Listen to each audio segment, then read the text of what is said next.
Sometimes an opportunity drops in front of you, and there are two ways of looking at it. Either that could be cool, but why would I need that? Or that could be cool, I'll work the rest out later. I went with the latter on this occasion. Now, there's always been an amount of analytic decision making that goes on in my head when these possibilities arise, and I do weigh up all the variables I have available in that moment. I'm not a compulsive buyer running solely on YOLO, nor do I buy for the sake of it. There have been times when I've turned down an offer. Has this always been the right decision? With the power of hindsight? No. But we can only go off what we know at that time. To backstory for a moment, last year I worked with Team Brit through their season in Britcar. This has been mentioned in a previous blog, so I won't go over it all again, but suffice to say, I feel like I've come out the other end of it with a whole new group of great people I'm pleased to call friends. This year, they've once again upped their game with a new car, more series added to their calendar, and I'm proud to say another NMA graduate starting with them. I unfortunately could not help this year due to personal commitments, but I will definitely be attending any races I can to cheer them on and catch up with all the drivers and crew. If you don't know about the amazing work they do, then please check them out and give them a follow on the socials. They really are a fantastic team. So back to the story. At the slightly belated end of the season meal for Team Brit, where I won the coveted trophy DAF award for not crashing the truck, and what a pretty truck it is, apart from the cameras, I never did really get used to them. I happened to ask about their old C1 car, which has been quietly sat in the corner all season with its big bulgy eyes and now slightly wonky smile on its bumper. It was looking out longingly to all the other cars going racing, not knowing if it would ever get the chance to put its Pro LT race boots to the track again.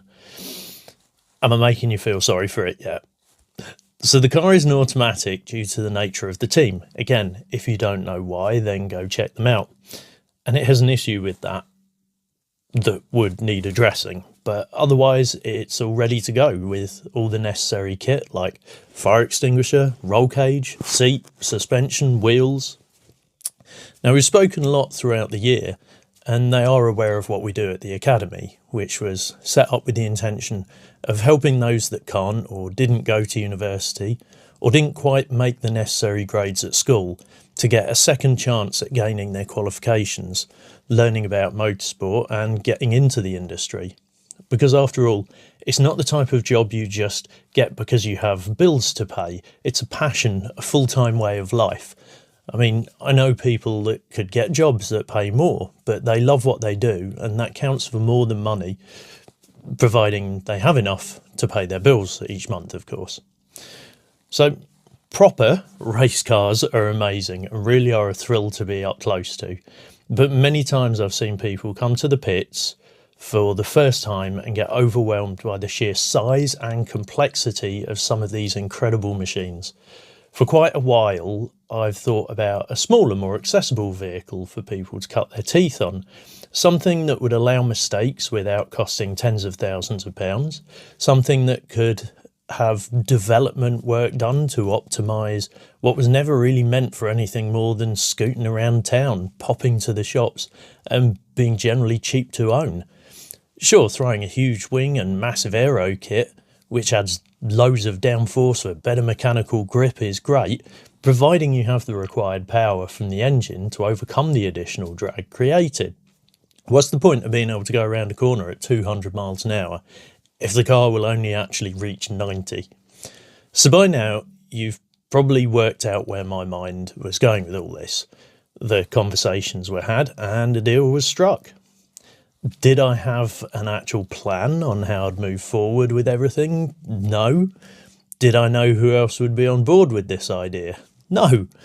But did I know this could be, if nothing else, a good opportunity to try something different and say, I own an actual race car? Yes. And no sooner had I posted a teaser picture on my socials with a silhouette of definitely not a C1 on my trailer and a comment of, so I bought a race car, Then I got a call from Wayne Gator, our deputy director, saying, I don't care what it is, I'm in. The great thing is that these cars are much like Wayne's favourite car of all time, the 2CV, and they actually all compete in the same 24-hour race in different classes. Think Le Mans, WEC, think Hypercar and LMGT3. So I bought a Hypercar equivalent of the series. Now stop laughing, it's my analogy and I'm running with it. So now what? Some time now needs to be taken to decide what happens with it and how to move forwards.